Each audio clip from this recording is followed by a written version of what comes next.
Jana Vallabha Giridharadhari.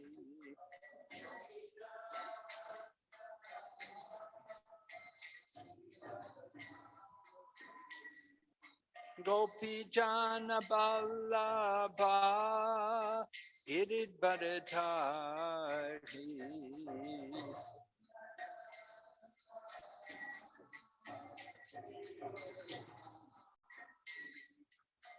Yashodanandana Braja Janaranjana.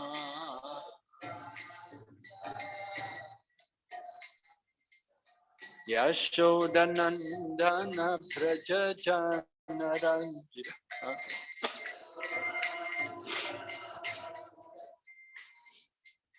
Yamuna Tira Vanachari.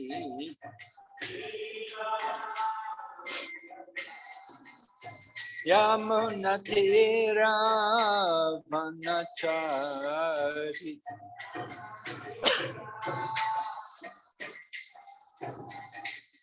Jaya Radha Madhava Kunja Bihari.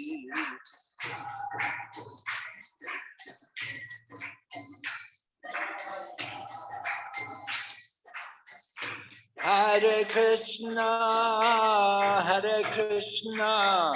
Krishna Krishna, Hare Hare, Hare Rama, Rama Rama, Hare Hare.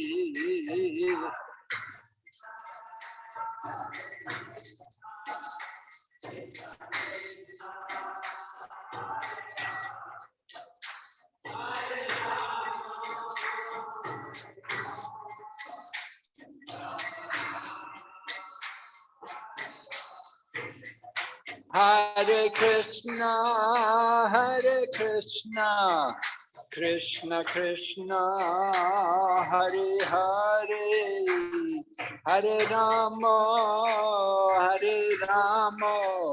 Rama Rama, Hare Hare.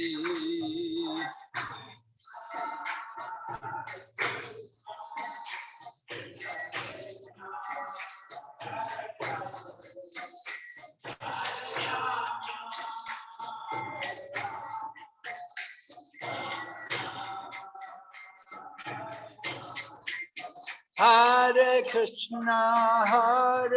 Krishna, Krishna Krishna, Hare Hare, Hare Rama, Rama Rama, Hare Hare.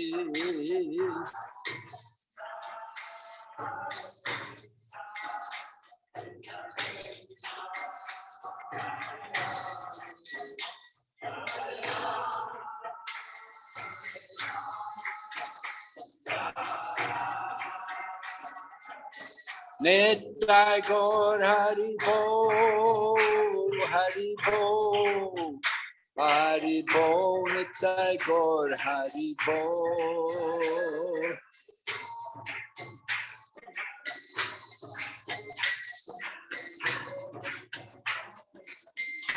Jai Jai Prabhupada, Prabhupada, Jai Srila Prabhupada.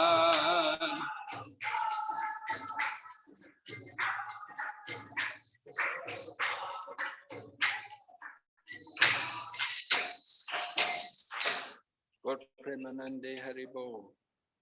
Om Namo Bhagavate Vasudevaya.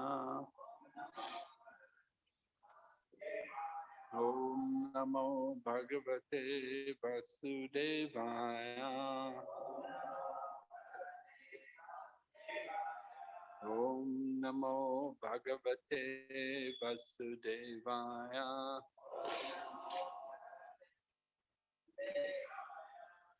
So I'm going to read a verse from Bhagavad Gita. This is chapter 13, Nature, Enjoyer, and Consciousness, text number 5. Rishibir Bahudagitam Chandobir Vividai Pritak Brahma Sutra Padaschaiva Hetu Madbir Vinaschitai Rishibir Bahudagitam Chandobir Vividai Pritak Brahma Sutra Padaschaiva Hetu Madbir Vinaschitai Rishibir Bahudagitam Chandobir Vividai Pritak Brahma Sutra Padaschaiva Hetu Madbir Vinaschitai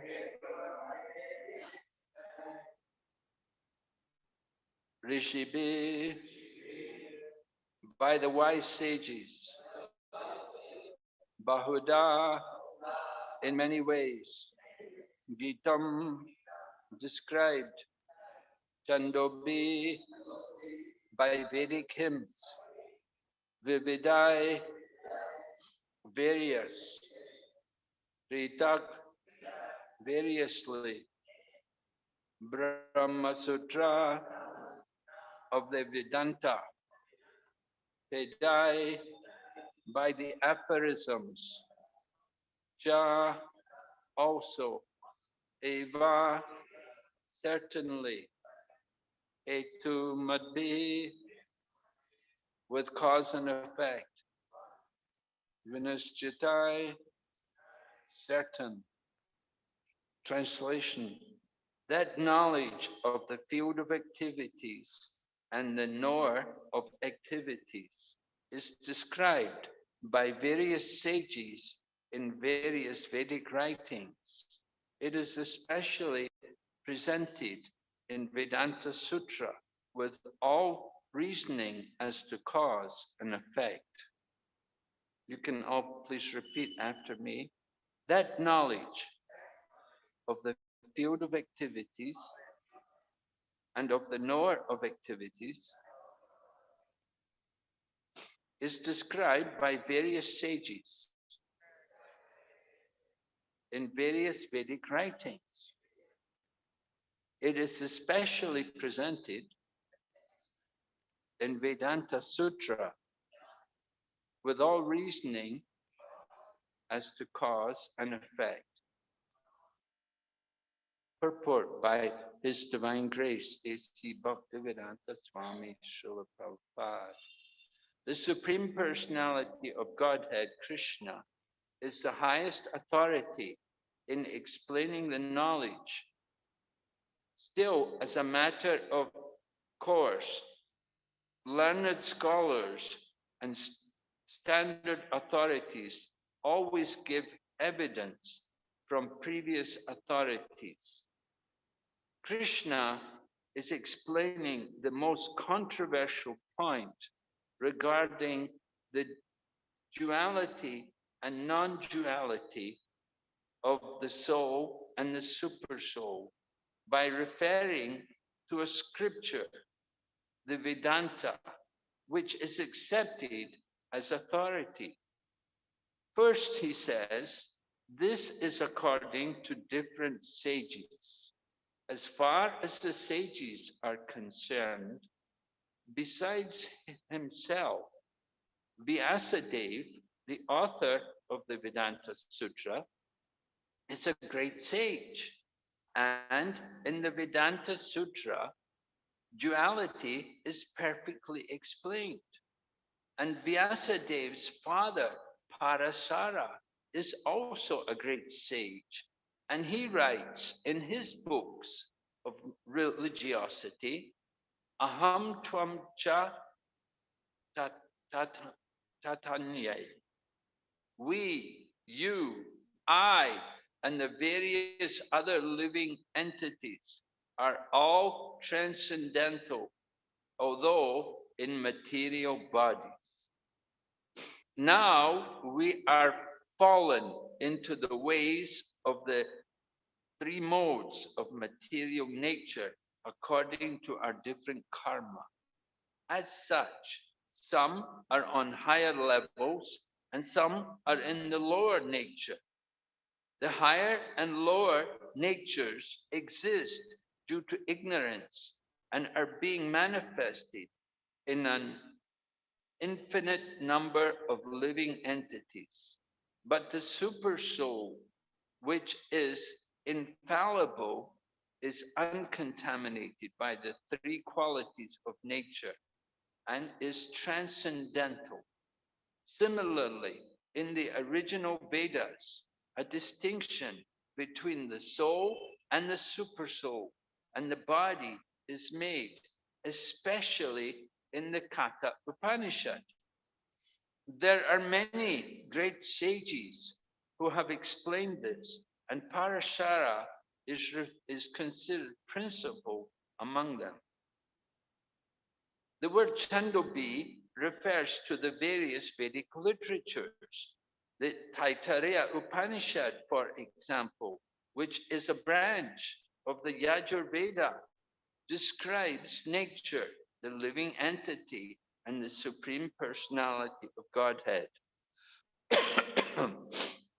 As stated before, Kshetra is the field of activities, and there are two kinds of Kshetrajna: the individual living entity and the supreme living entity. As stated in the Taittiriya Upanishad, Brahma Pucham Pratishta, there is a manifestation of the Supreme Lord's energy known as Anamaya, dependent upon food for existence. This is a materialistic realization of the Supreme. Then, in Pranamaya, after realizing the Supreme Absolute Truth in food, one can realize the Absolute Truth in the living symptoms or life forms. In Jnanamaya, realization extends beyond the living entities, beyond the living symptoms, to the point of thinking, feeling, and willing. Then there is Brahman realization called Vijnanamaya, in which the living entity's mind and life symptoms are distinguished from the living entity himself. The next and supreme stage is Anandamaya, realization of the all blissful nature.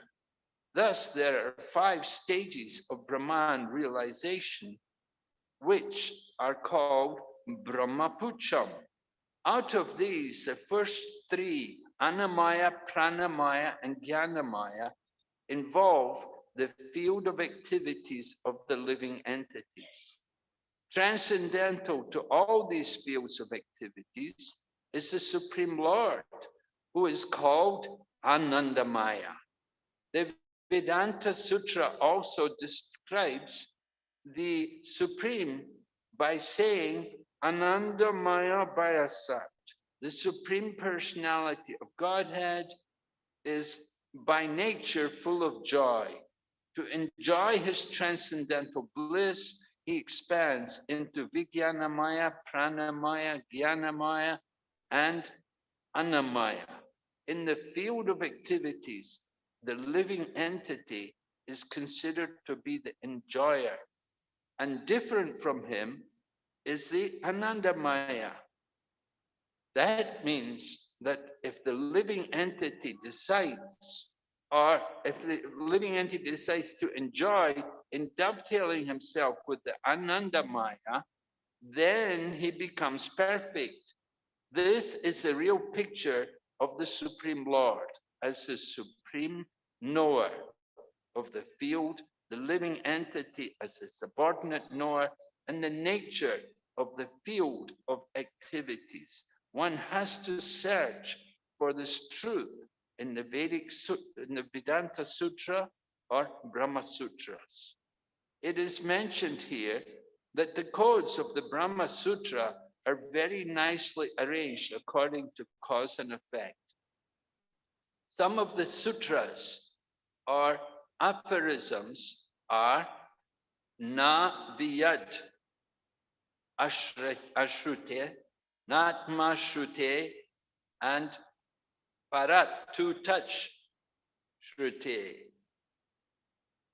The first aphorism indicates the field of activities, the second indicates the living entity, and the third indicates the Supreme Lord, the summum bonum among all the manifestations of various entities. Om Jnanatimirandasya Jnananjana Shalakaya Chaksurunmilitanyena Tasmai Shri Gurave Namaha. Namam Vishnu Padaya Krishna Prastaya Bhutale Srimati Bhakti Vedanta Swaminiti Namane.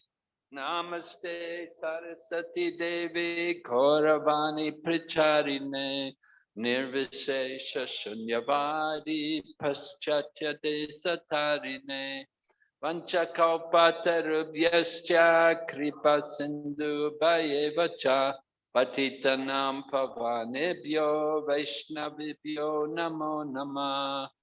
Jai Shri Krishna Chaitanya Prabhu Nityananda Shri Advaita Gadadhar Shivasadi Gaur Bhaktavinda. Hare Krishna, Krishna Krishna, Hare Hare Rama, Rama Hare.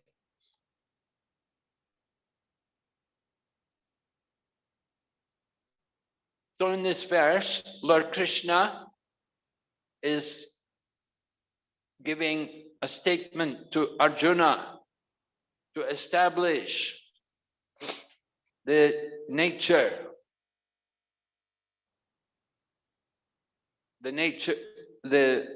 whether the living entity and the super soul are one or different, right? Whether there is duality or non-duality. Duality means Madhvacharya, he speaks about duality. Shankaracharya, his is more monotheism. Not only monotheism, but Advaita. Madhvacharya, Ramanujacharya, they're more Dvaitis. Chaitanya Mahaprabhu is also Vaishnava. The Vaishnava philosophy established the Lord as the supreme and the living entity as the subordinate to the Supreme Lord. But Shankarites, Mayavada, Gyanis, they say one. They very fond of the aphorism, Sarvam Kauf Idam Brahma. Everything is Brahman. And they say, we're all Brahman. And they claim we're all on the same level. And they even argue that when Lord Krishna comes into this world, that he comes from the Brahman, which is contrary to the statements of the scriptures. We know in the Bhagavad Gita, Lord Krishna himself says, Brahmano hi pratishtaham amritashya vayashyacha. He said, I am the basis of the Brahman. He doesn't say the Brahman is the basis of me. He said, I am the basis of the Brahman. Everything comes from Lord Krishna. And when we say Sarvam Kalvidam Brahma, yes, Lord Krishna is also Brahman and we are also Brahman, but there's a difference. And Arjuna understood that. And we see in the Bhagavad Gita, Arjuna has described Lord Krishna as Parabram, Paramdam, Pavitram, Paramambhava. Lord Krishna is not just simply Brahman, but he is the supreme Brahman. So here also, Lord Krishna is establishing this important point, that it's not that everything is one, but there's also a difference. And Lord Krishna, in order to establish this point, he's quoting authorities, sadhu, shastra, and guru. Lord Krishna himself is the Supreme Lord.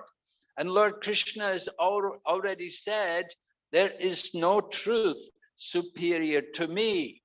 And he's also said that he knows everything, past, present, and future. But still, Lord Krishna, in order to convince all of us, and particularly in this case, Arjuna, to convince everyone, Lord Krishna is quoting Sadhu, Shastra, and Guru. Sadhu, he mentions the Sadhu, Parashara Muni, the father of Srila Vyasadeva. He's considered very prominent among the sages. Just as Srila Vyasadeva is prominent, his father, Parashara Muni, is given more prominence.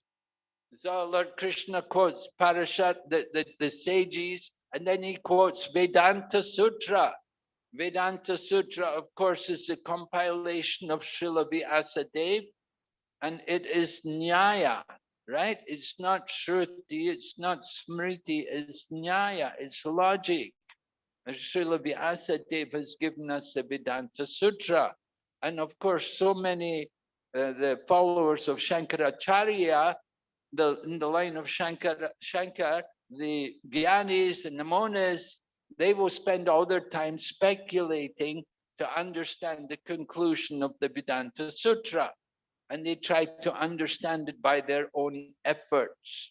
But here, Lord Krishna is quoting Vedanta Sutra, and he's establishing the statement of Vedanta Sutra and supporting it with the words of the sadhu also, great sages like Parashara Muni, and Guru. And who is the Guru? Lord Krishna himself is Guru, because Arjuna already surrendered to Krishna and said, Shishasteham sadimam tvam prapanam. So Lord Krishna is the ultimate Guru, and the sadhus are there and the Shastra are there. Three evidences. You want to establish a fact, you want to establish some conclusion, it must be in accordance with three authorities, not one, not two, but three. All three have to be there. If one is missing, if there's some difference, if the Shastra says something different from what the Guru and the sadhus say, something is wrong. And if the sadhus and the Shastra say something different from the Guru, something is wrong. You have to have perfect unity. They all have to agree. All three authorities have to confirm that this is the fact. Sadhu, Shastra, and Guru. And Lord Krishna is showing us here in this verse in the Bhagavad Gita the importance of these three evidences to establish the fact. So Lord Krishna is speaking about the field of activities and the knower of the field. The body is like a field, kshetra, right? The field, kshetra. In the field, we will plant.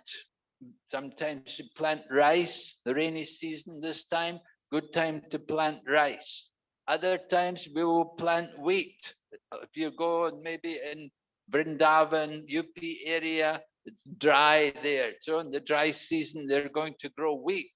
In different seasons, they will plant. The field is the place for planting. In the same way, our body is like a field. We use our body to plant the seeds of our different activities. Sometimes we do good deeds, and sometimes we do bad deeds. We get the results. We harvest the results. Right? You say in India, there's a common saying, Jaisa karega, aisa barega. Right? You know, this fact is stated all over the world. Myself, I travel and preach usually in the Far East, in countries like China. And in China, they have a similar saying. They will say, Shan yo shan bao, yo bao. The meaning is just like what we say in Hindi, Jaisa karega aisa bar. You do good, you'll get good results. You do bad, you'll get bad results. They have another saying, Zhong do de do, zhong gua de gua. If you plant melons, you will harvest melons. And if you plant beans, you will harvest beans. It's a fact, right? You do good, you get good result. You do bad, you get bad. This is logic. So the body is like a field, and we are harvesting the results. Within this body, there's the Kshetrajna, the knower of the field. And the knower of the field in this body, we say it's not one, but it's two. Of course, this is controversial point, right? But Lord Krishna is dealing with this point in the Bhagavad Gita, that we know there are two main philosophies in India. There is Dvaita and Advaita. One time there was one journal, one magazine from Delhi. They came to meet Prabhupada and they asked him, who's right? Is it Dvaita or Advaita? Prabhupada said they're both right. Let them both chant Hare Krishna.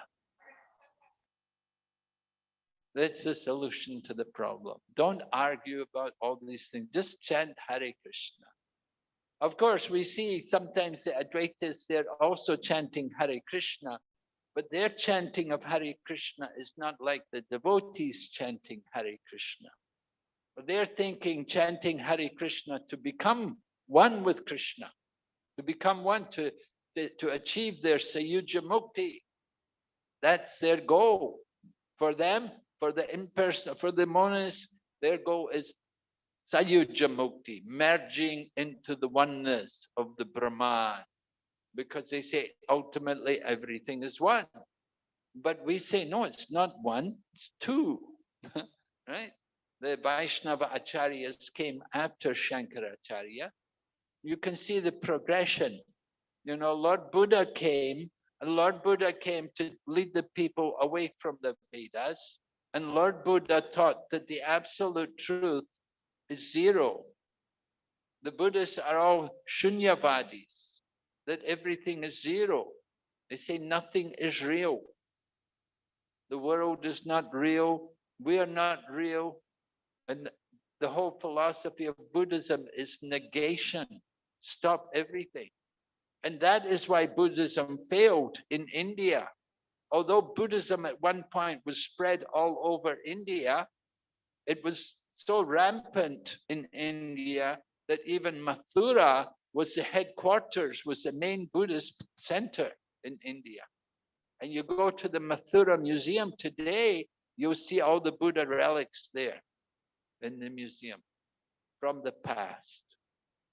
So Buddhism came, it grows in India, but it's not here today, of course, by different, one reason why it's no Buddhism, Shankaracharya preached.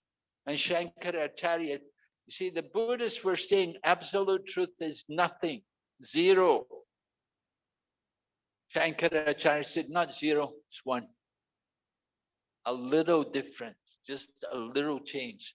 But that defeated the Buddhists. The Buddhists all got, they left. But another reason why the Buddhist philosophy failed was because nothing was being done. Everybody was just, you know, they were all engaged in their meditation. They were sitting doing nothing. No work was being done. No crops were growing. Nobody was plowing the field. Nobody was taking care of the cows. Everything just stopped because everybody just saying samadhi. So that was one reason, another reason why they got rid of Buddhism, because it didn't help for the development of the country at all. And there was no food being grown. People were going hungry. They're saying, anyway, you don't really exist. You're not really a person. So starve. It's such a foolish philosophy. Prabhupada said, if I take my shoes and beat you over the head with it, it's not real. Right? Don't worry about it. So So the Buddhists, anyway, they have this idea, but they became the philosophy became rampant. Then Shankaracharya came and he brought, not zero is one. And he brought back the Vedas. By doing that, he brought back the Vedas because he said the absolute truth is Brahman, and Sarvam Kauvidam Brahman, and they brought back the Vedas and the Vedic culture and the Brahmins. Before, the Buddhists had kicked out the Brahmanas. No need of Brahmanas had become corrupt and degraded, killing all the animals, all the killing of animals in the name of yagya was all stopped by the Buddhists. But he led the people away from the Vedas and stopped stopped killing all the animals. But then Shankaracharya brought back the Vedas, but gave the monastic understanding, this idea everything is one. But then the Vaishnava acharyas came, and you have Ramanujacharya, and then Madhvacharya, and then others like Nimbarka, Vishnu Swami. They all came, and Chaitanya Mahaprabhu came to bring these four sampradayas together, to take the essence from each of the four sampradayas into one. And that is what you have in the Gaudiya Vaishnava Sampradaya. He took the main elements from each of the four sampradayas and brought them together to give these teachings. And that's what the Krishna consciousness movement is teaching. We're followers of Chaitanya Mahaprabhu, who established the Brahma, Madhva, Gaudiya Vaishnava Sampradaya. So Gaudiya Vaishnavas. So Lord Krishna is presenting this point here about the duality. Is it one or two? Lord Krishna is explaining that from Prabhupada's purport also, we get evidence. There's not one, it's two. And Prabhupada also goes into this Brahma Pujam, 5 different realizations of Brahman. Anamaya. Anamaya, everything is just food. Just like little baby, when the baby is born, all they know is food. All they can do is drink the milk of their mother. They can't do anything. They can't talk, hardly can open their eyes. Their only consciousness is food. That is anamaya, grain. We want food, we want to eat. So some people have that kind of consciousness, some animals, newborn children. Jai Jagannath Baladev Subhadra Ki Jai. So they have that kind of mentality. They just want food. And then a little higher than Anamaya is Pranamaya, life symptoms. They have life symptoms. They have some feelings. They can, the child grows a little bit. They can move, talk, and when they get hungry, they'll cry. They'll tell you, like that, becoming more conscious. So that's and then you have after that, you have Manamaya, thinking, feeling, willing, and then you Vijnanamaya, understanding more that but not the body, understanding myself as a spiritual being, Vijnanamaya. People often can understand we're not the body, but it's more difficult for them to understand that we're the servant of the super soul. To understand the relationship between the living entity and the super soul is more difficult. It's more of a challenge for them.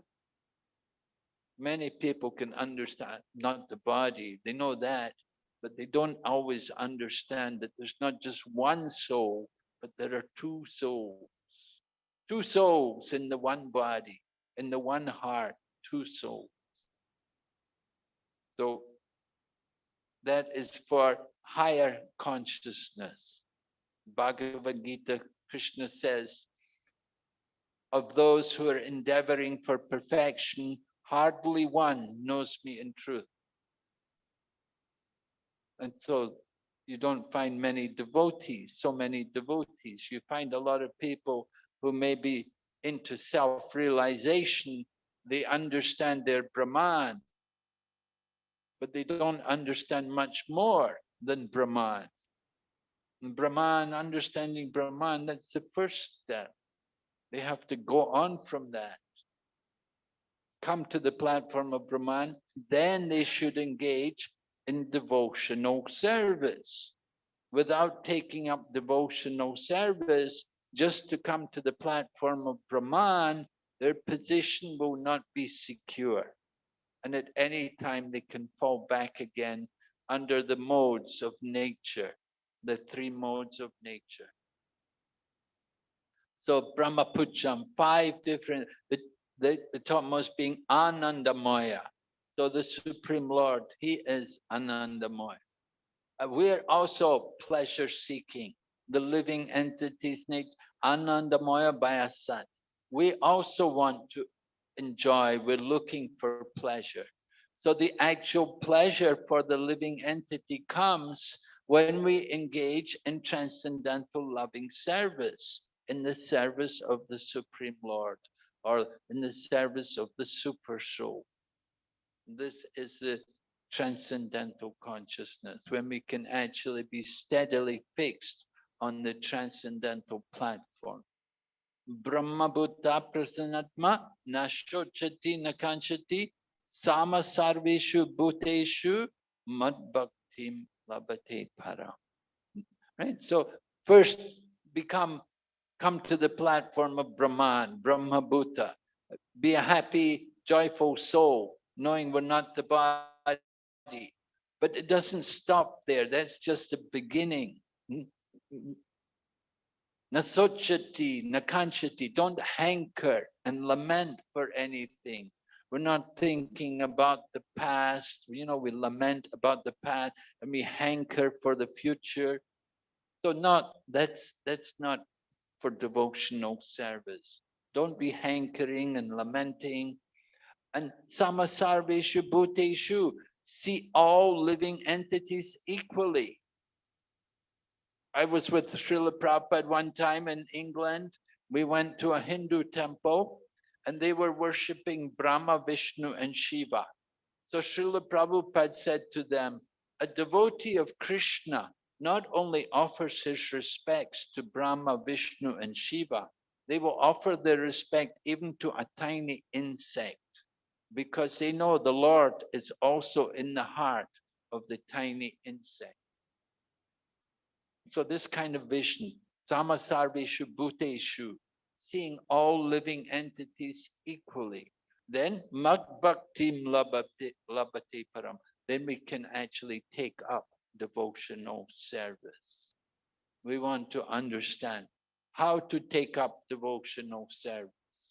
Actually, this is devotional service. It begins by hearing. We have to hear from Krishna. Lord Krishna spoke this Bhagavad Gita to Arjuna. And by speaking to Arjuna, he's instructing all of us. Lord Krishna came to establish religious principles, and he did it by speaking Bhagavad Gita. So this Bhagavad Gita, this is perennial knowledge. It is eternal knowledge. Right now, Lord Krishna is speaking Bhagavad Gita in some other universe. It's going on continually. Lord Krishna travels throughout the creation, speaking Bhagavad Gita for the enlightenment of all of us fallen, conditioned souls. We are in the minority. The vast majority of living entities are liberated souls. They're in the spiritual world. Lord Krishna comes here just simply to try to attract us and to bring us out of our illusion of thinking that we are the controller or we are the enjoyer. Lord Krishna personally comes himself sometimes, and sometimes he will send his pure devotees. He will send from the spiritual world just different devotees. Uh, just like Srila Prabhupada glorified his own spiritual master, Bhaktisiddhanta Saraswati, that he's described as a ray of Vishnu. Srila Bhaktisiddhanta Saraswati was described as a ray of Vishnu. Of course, he appeared in the family, the seminal son of Srila Bhaktivinoda Thakur, who was also a very, very great devotee and who did so much work to spread and awaken Krishna consciousness, and who actually envisioned that in the future Krishna consciousness would be propagated all over the world. So Srila Prabhupada came also, and he was also born in the Vaishnava family, and he's preaching Krishna consciousness. And he knew his spiritual master desired that Krishna consciousness would be spread all over the world. So Srila Prabhupada, in the very beginning of our movement, even when he just had a few devotees, he began to send people to different places. He sent people, one devotee got sent to Australia, another devotee got, there were three householder couples, they got sent to England. Another young man was sent to Germany, he'd been in Germany preaching there. And Prabhupada even sent one man to Pakistan to preach there. And the devotee even went there. It was a time when India was at war with Pakistan, or just after that, there was conflict, there was a war. He was stuck there in Pakistan. Prabhupada was worried about his life. He just managed to get out of Pakistan just before the situation got too bad. But like that, Prabhupada was always thinking to spread Krishna consciousness, because the statement is there in Srimad Bhagavatam. Sukadeva Goswami has described Kirita Hunandra Pulinda Kupokasha Abira Shumba Yavana Kasha Daya Yanye Chapapa Yadapashraya Shraya Shudyanti Tasmai Prabha Vishnave Namaha. It's a very important verse in Srimad Bhagavatam. It comes in the second canto, the prayers of Sukadeva Goswami.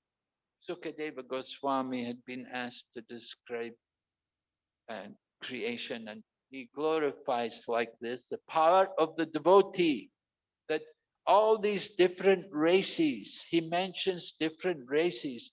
Kirita means the African. Now, Africans, sometimes they're considered to be barbaric and uncivilized, not cultured. They don't have a great culture, mostly kind of a tribal civilization. Not that we don't find a lot of sophisticated technology coming from Africa. It's more very basic. But they can also be delivered. And we have wonderful devotees from Africa.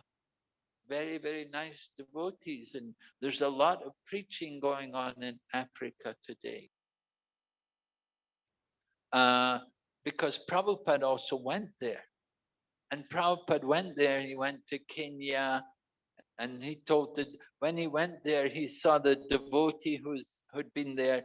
He was mainly preaching to the Indian people. He didn't preach much to the African people. So Prabhupada told him, he said, I did not send you here to Africa just to preach to the Indian people. You have to preach to the local people.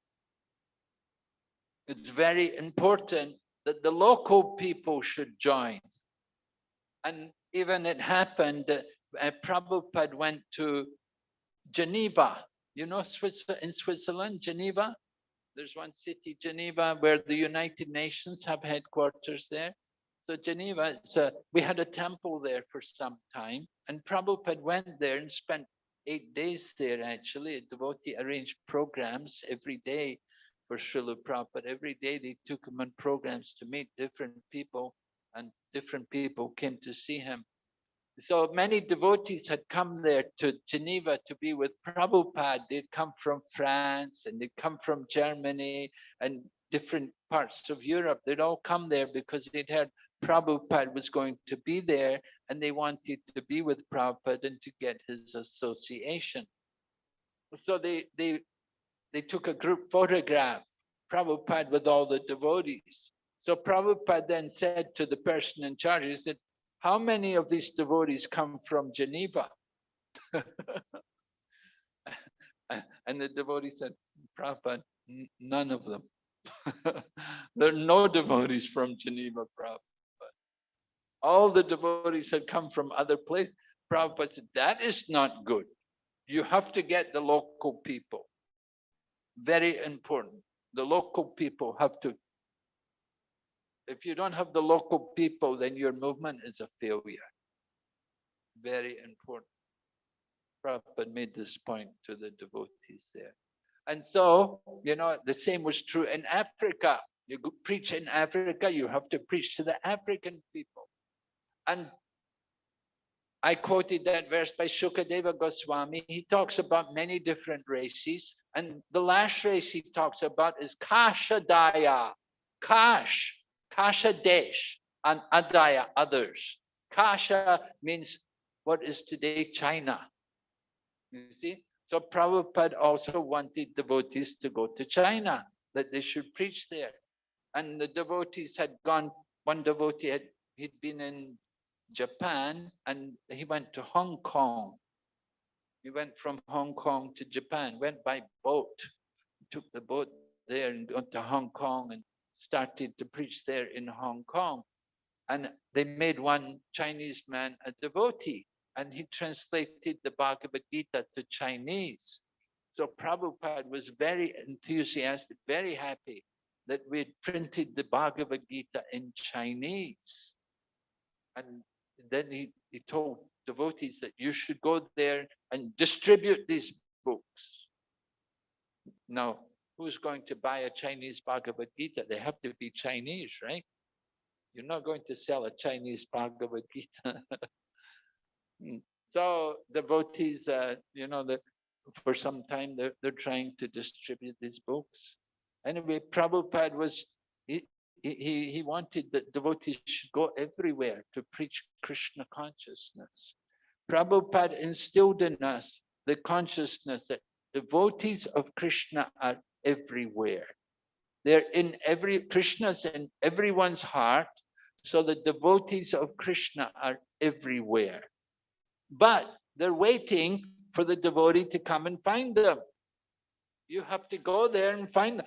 Prabhupada said, you go there, you take kartals and bring a madanga, you play the madanga, somebody will come along, they can play the kartal. You can have kirtan. And Prabhupada did like that. He went to America and he was going in the park on his own, chanting. People would come.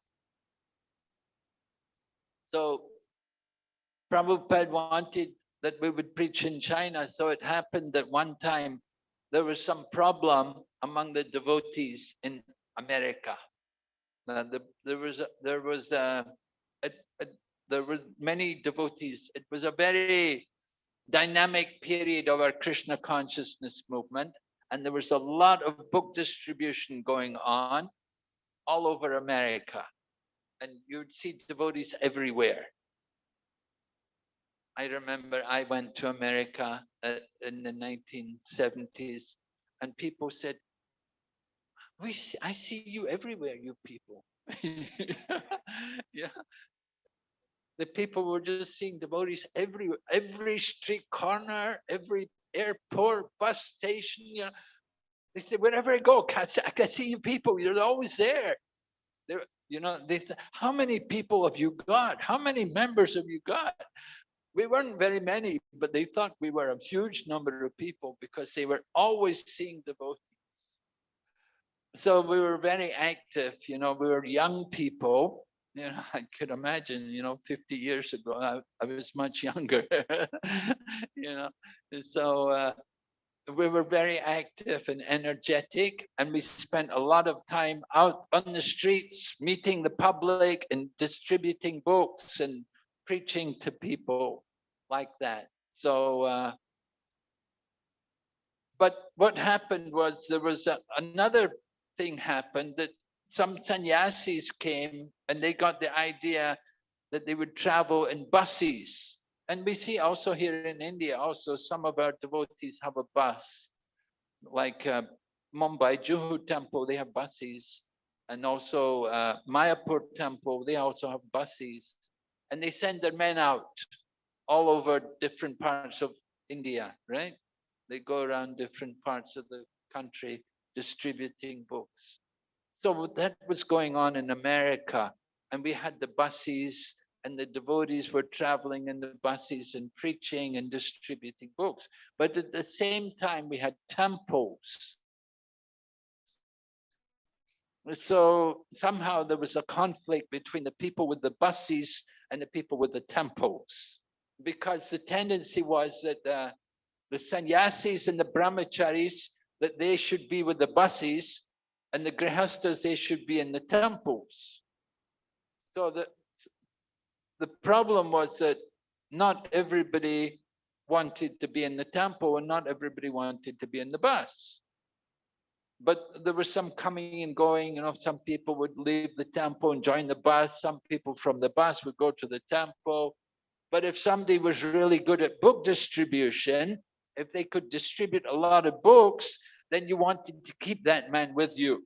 You didn't want to lose him. If somebody was a big book distributor, is a big preacher, is very valuable, because we would have competition. Who could distribute the most books? And it was, it's very prestigious that, oh, that temple, they distributed the most number of books. Oh, they're a very great temple, they distributed so many books.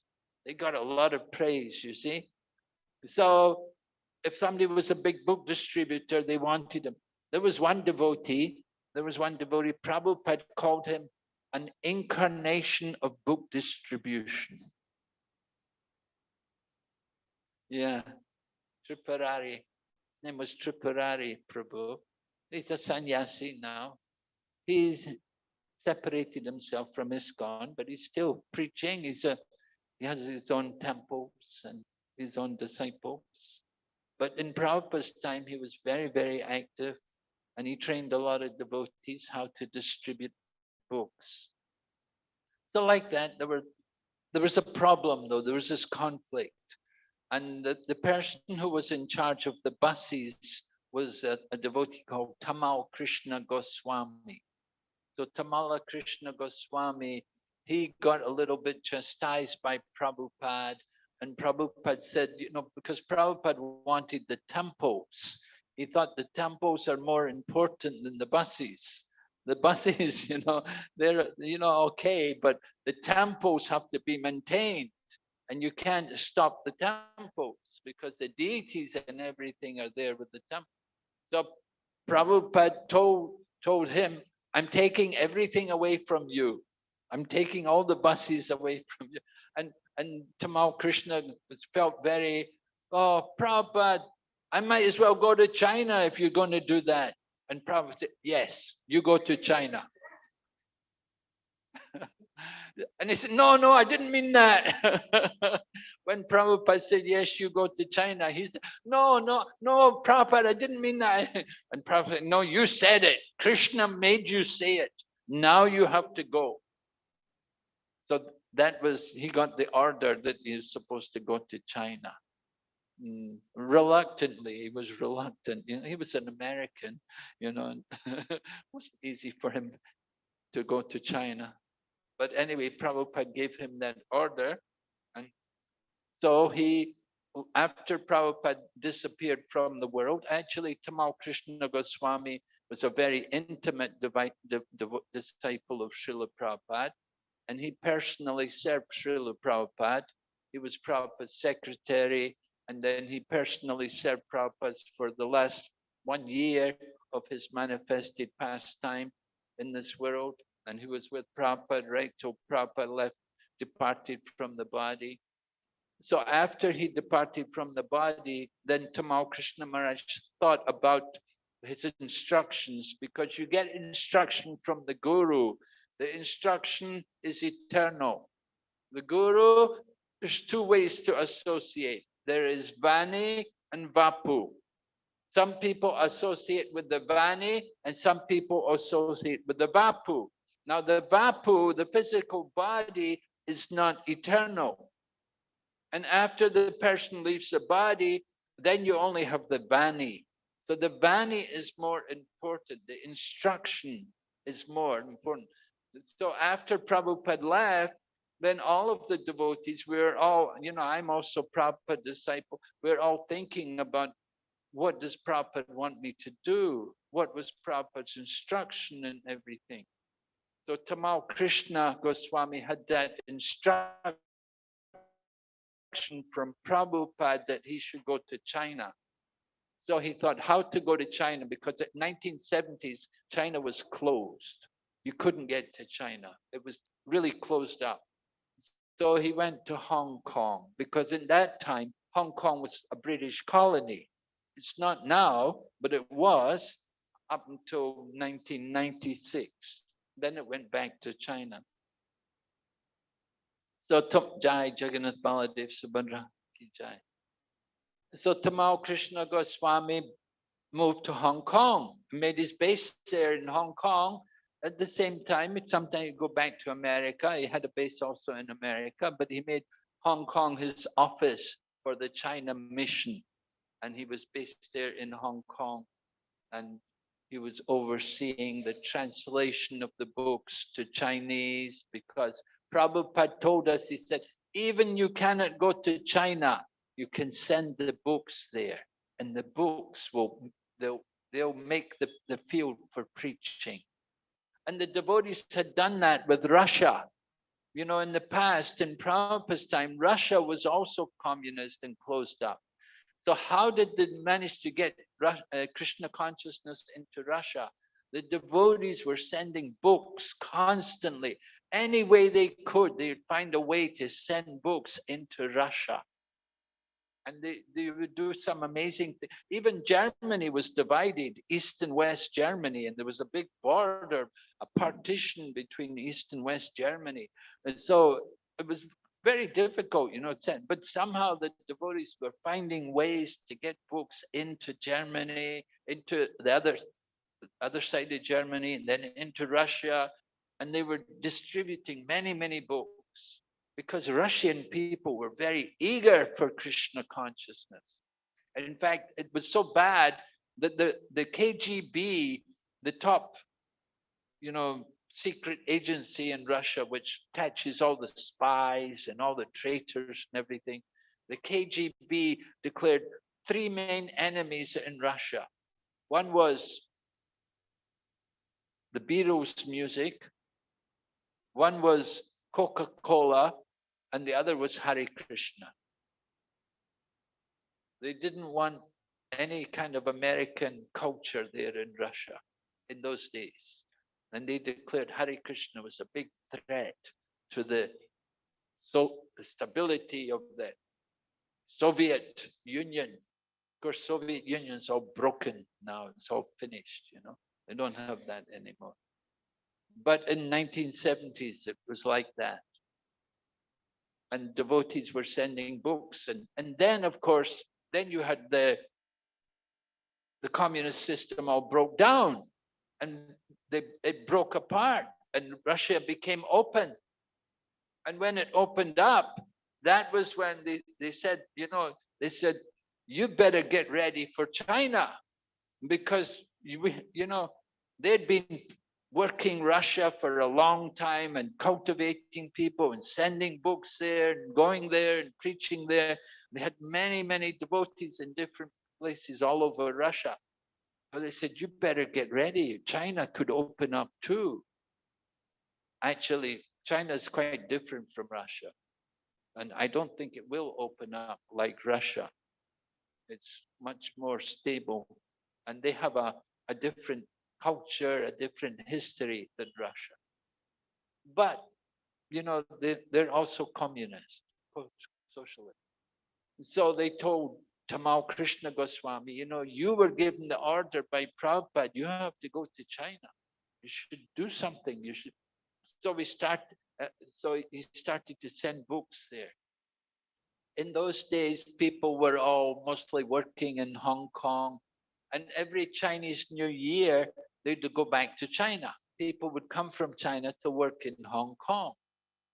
But uh, Chinese New Year, they want to go home and they'll go back. So we would go to the train station and we give everybody books. Take the book, take the book, take it to send books into China, you see, because Prabhupada said, send the books there and the books will create the field there.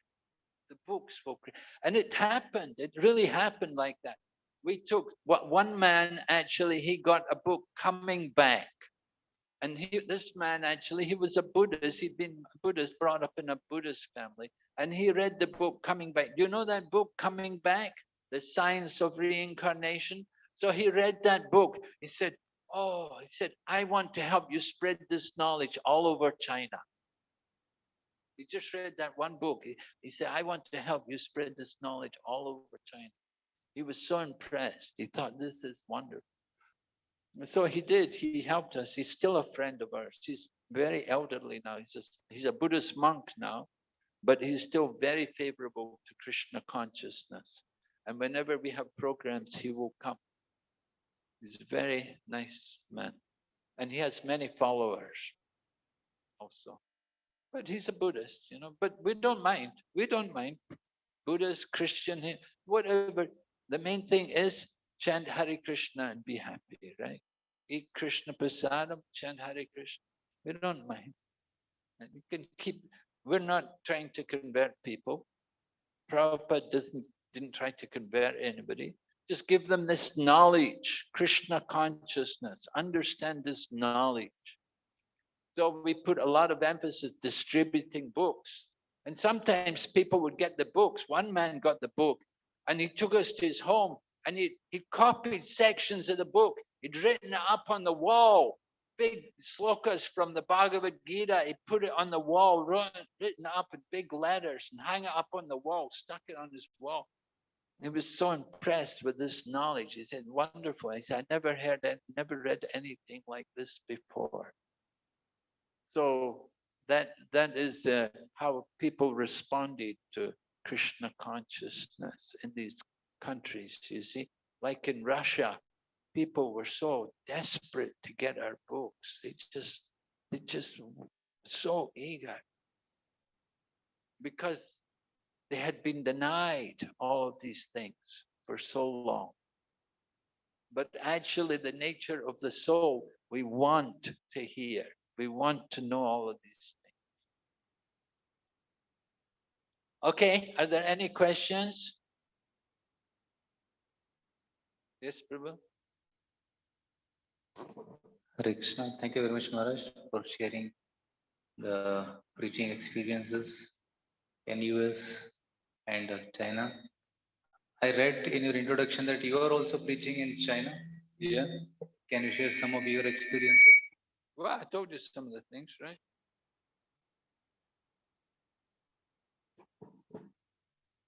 You take the books, go there with the books, give out the books, and find out who's interested, right? Did you read the book? First of all, you want to know, did you read the book? If they read the book, then must be a little interested. Some people read it, they put, oh no, I'm not interested. They'll find out immediately, are they interested? But I heard that it is they're not allowed to preach openly. And yeah, of course. Yeah, not allowed. It's a communist country. It's social. They have everybody is indoctrinated into Marxist philosophy. And Karl Marx taught religion is the opium of the people. So people in general don't have a good opinion about religion.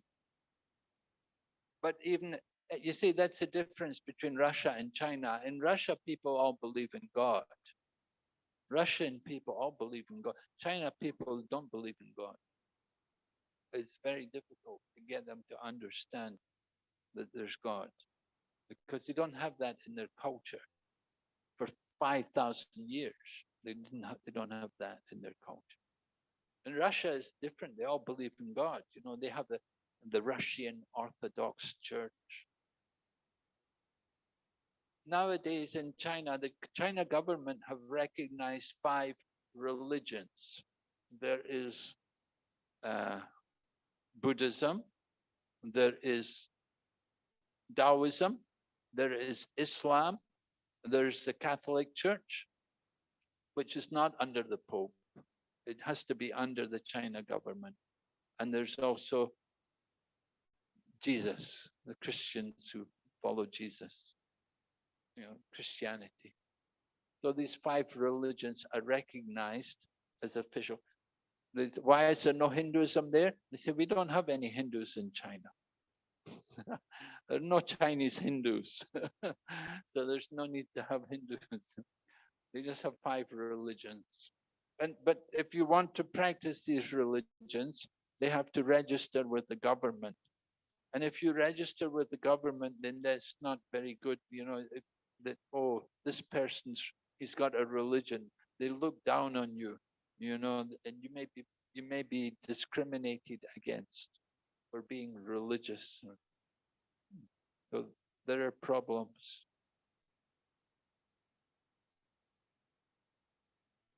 So you have to do everything in a discreet manner. Yeah. But just like Prabhupada went to Russia, Russia was also not open to religion. Prabhupada went there. He met the professor, met some professor of Asian studies, Professor Kotovsky. But then somehow, when Shamsun, Prabhupada's secretary, he happened to meet a young Russian man. Young Russian man saw him there, understood he was from the West, and he asked him, do you have any Beatles music? And so he said, well, I've got the Beatles guru with me. Come and meet the Beatles guru. So the boy came, and the 2 young men came, and they met Prabhupada, and they were very open to Krishna consciousness. And the Russian boy had a lot of questions, and he became the first Russian devotee. And he spread Krishna consciousness all over Russia.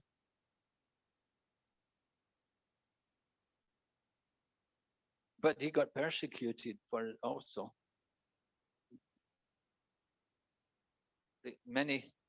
Several Russian devotees were persecuted. They were put in mental hospitals. They were given drugs and things to destroy their brain. These kind of things happened. So it's a risk. Now, of course, Russia's a bit better. But that was in 1970s when it was still closed up. Yes, Mariji had a question.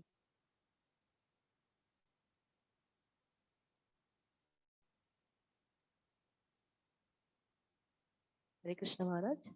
Thank you for the enlightening class, Maharaj. Maharaj, you spoke that it's not right as devotees that we should lament. Krishna puts us in some situations. We know it's the arrangement of the Lord based on our karmas. But at certain point of time, we again tend to, knowing the fact, we tend to lament over the situation.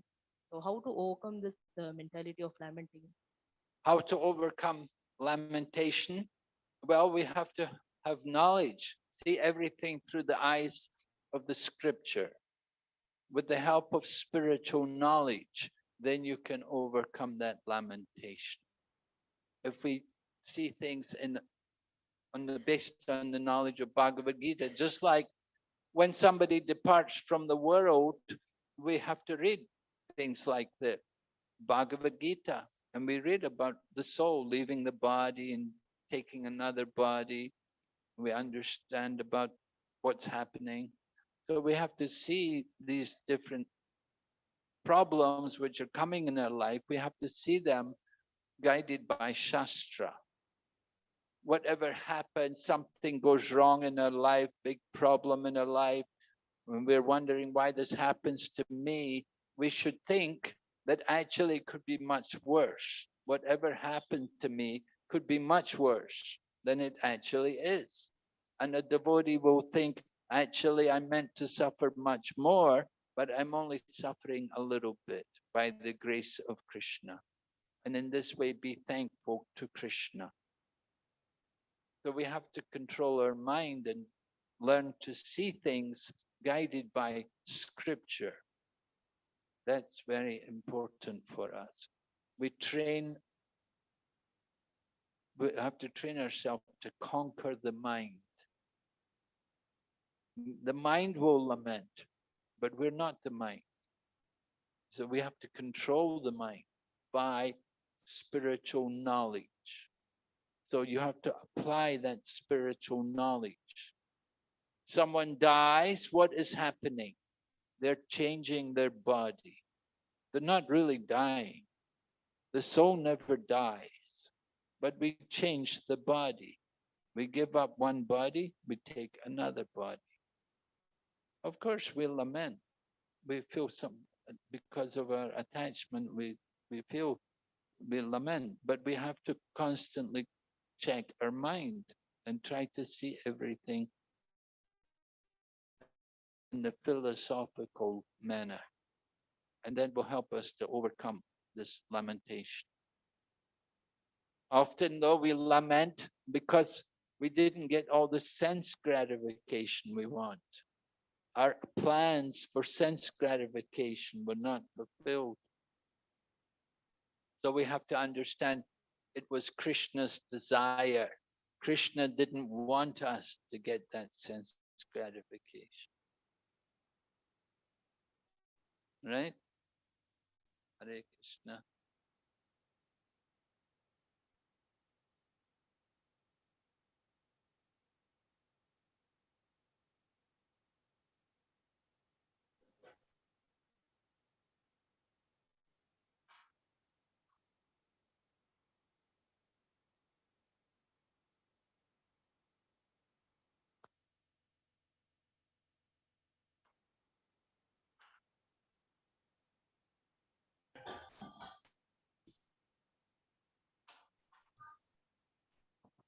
Hare Krishna Maharaj. Hare Krishna.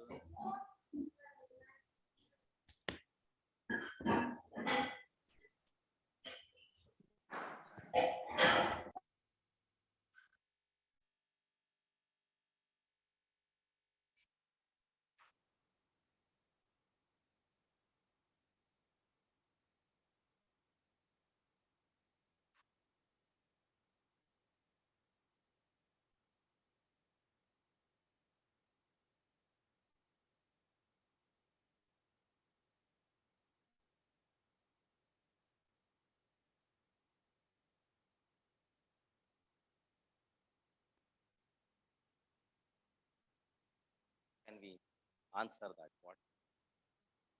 Yes, of course. Somebody has bad habits and they want to get over their bad habits. They should take shelter of the holy name.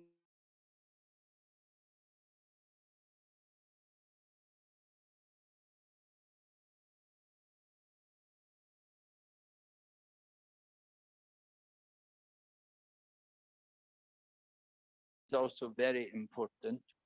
If you can connect them to a powerful devotee who can guide them and who can inspire them and lead them, that can be helpful. It might be difficult for them to get attached to the holy name, but it's possible if they do chant, if they're genuine, if they genuinely desire to get free from their bad habits, then let them take shelter of the holy name. Let them chant incessantly and encourage them to do service also. Lord Chaitanya was approached. You know, every year the devotees would come from Mayapur and go to Jagannath Puri for Rath Yatra. So there was one devotee, he came to meet Lord Chaitanya, and he said to Lord Chaitanya, he said, you know, I'm very fallen. I'm in householder life and I'm very fallen. How can I make advancement? So Lord Chaitanya told him, you should chant the holy name incessantly and you should serve the Vaishnavas, serve the devotees. So two things, incessant chanting and service to the Vaishnavas. So not just only chanting. Of course, if they can just chant and do nothing else, then okay. But generally, people not much able to do so much chanting. We're not able to imitate Haridas. Haridas Thakur, he could chant 22, 22 hours a day. We can hardly chant 2 hours a day. But service, if you can engage them in service, get them to do some service for the devotees and for Krishna, that's very powerful. We say Mahat Sevam Dwara Mahur Vimuktes. By serving the devotees, it opens the doors to liberation. So you get the devotee, if you can engage him in some service for the devotees.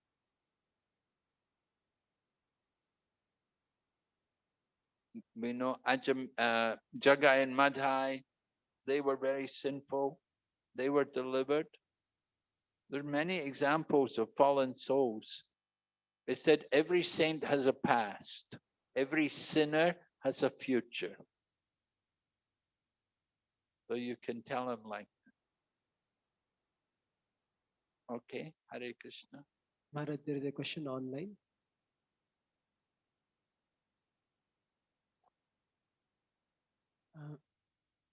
Are there ISKCON temples in China? No, there are no temples in China. We're not legal. We have a temple in Hong Kong, though. Hong Kong is officially a part of China, but it's one country, two systems. The system in Hong Kong is different from China. So we do have a temple in Hong Kong. Another devotee is asking, Maharaj, I want to know about knower of the field. I want to know about knower of the field. The knower of the field. The knower of the field, there's the soul and the super soul. There are two knowers of the field. Kshetragna, two knowers of the field. The body is the field, and the knower of the field is the soul and the super soul. Two knowers. Now, the soul only knows one field, but the super soul knows all fields, because the super soul is in each and everyone's heart. The super soul is expanded in every living entity. Just like a king or a landlord, he may own many buildings, many houses, right?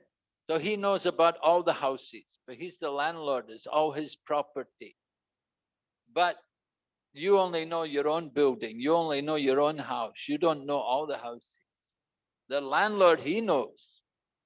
The same way that the king, he knows all the land, he knows all the fields. But the farmer, he only knows his own field. So we know our own body, we know our pains and problems with our body.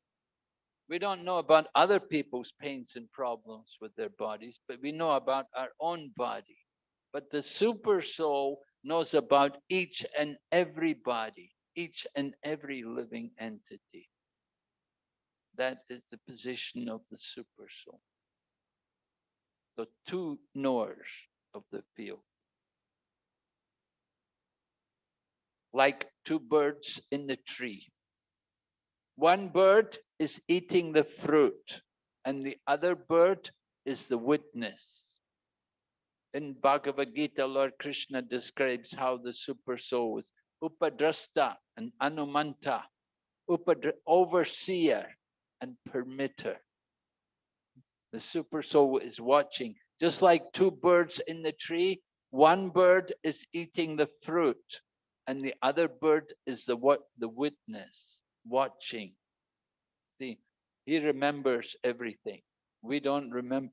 Sometimes the fruit is good, sometimes the fruit is bitter, sometimes it's sweet, sometimes it's bad.